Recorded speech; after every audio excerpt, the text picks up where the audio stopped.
સામાન્ય રીતે ભરૂચનું નામ પડે એટલે મગજમાં મોટા ઉદ્યોગો, કેમિકલ પ્લાન્ટ અને ફેક્ટરીઓના ચિત્ર સામે આવે. પરંતુ આજ ઔદ્યોગિક નગરીની વચ્ચે પ્રકૃતિનું એક એવું હૃદય ધબકી રહ્યું છે, જેને હવે આખા ગુજરાતમાં પર્યાવરણ સંરક્ષણનો એક નવો બેન્ચમાર્ક સેટ કર્યો છે. ભરૂચ સિટીઝન કાઉન્સિલ દ્વારા સંચાલિત રેવા અરણ્ય પ્રોજેક્ટ આજે માત્ર એક જંગલ નથી રહ્યું, પરંતુ જૈવિક વિવિધતાનું એક અદ્ભુત લાઈવ મોડેલ બની ગયું છે. સૌથી ગર્વની વાત એ છે કે હવે આ ગ્રીન બેલ્ટ ગુજરાતની જુદી જુદી કોલેજના વિદ્યાર્થીઓ માટે પર્યાવરણ પ્રેક્ટિકલ અને ઇન્ટર્નશિપનું સૌથી મોટું કેન્દ્ર બની રહ્યું છે. કાઉન્સિલ આગામી દિવસોમાં અહીં વધુ વૈવિધ્યસભર વનસ્પતિઓ ઉછેરવા અને મહત્તમ યુવાનોને આ ગ્રીન મુવમેન્ટ સાથે જોડવા માટે મક્કમ છે. સોમવારથી આ પોઝિટિવ સ્ટોરી આપણને પ્રેરણા આપે છે કે જો માણસ ધારે તો કોન્ક્રીટમાં જંગલોની વચ્ચે પણ કુદરતી જંગલ ઊભું કરી શકે છે.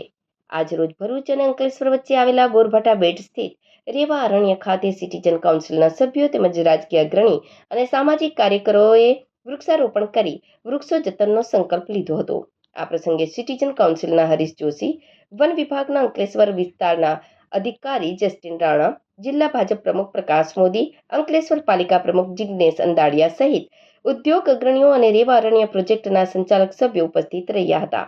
પર્યાવરણ તરીકે કામ કરું છું અને આજે આપણે વિશ્વ પર્યાવરણ દિવસ 2026 એના ભાગરૂપે આપણે આજે સાયક્લોથોન અને વોકાથોનનું આયોજન એસઆરએફ કંપનીના સહયોગથી કરવામાં આવે છે અને જેમાં પર્યાવરણ પ્રત્યે વધુમાં વધુ લોકો જાગૃત થાય, પ્લાસ્ટિકનો ઓછો ઉપયોગ કરે, સાયકલનો ઓછો ઉપયોગ કરે તો હેલ્થ માટે પણ સારું છે અને પર્યાવરણ માટે પણ સારું છે.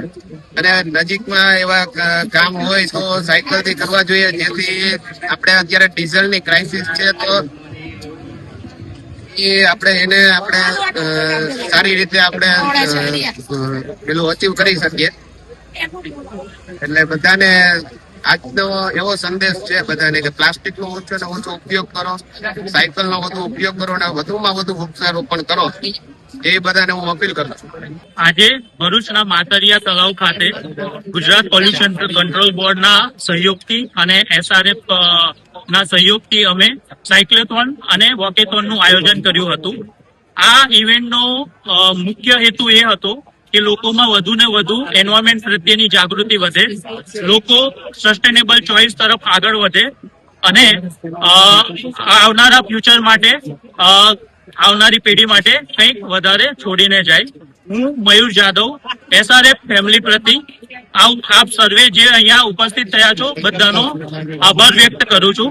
Thank you.